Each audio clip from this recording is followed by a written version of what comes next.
Hello everyone, welcome back into this channel, and in this video I would like to show you the way how to find privacy policy on a mobile Photoshop by iOS or iPhone.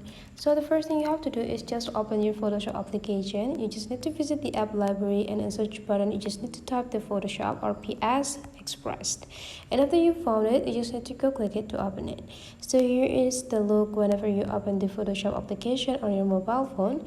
So the next thing you need to do to open the privacy policy of the Photoshop on your mobile phone is just make sure that you stay in the home section and take a look on the top right corner. There will be three buttons there, and you just need to choose this one to visit the settings and privacy.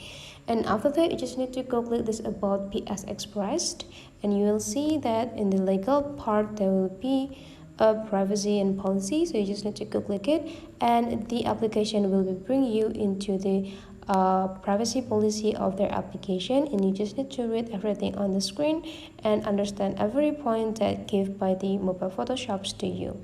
So that's the way how to find the privacy policy of the mobile Photoshop. Hopefully this tutorial today is useful for you guys, so don't forget to leave some comment, like and subscribe into this channel, and I will see you for the next video.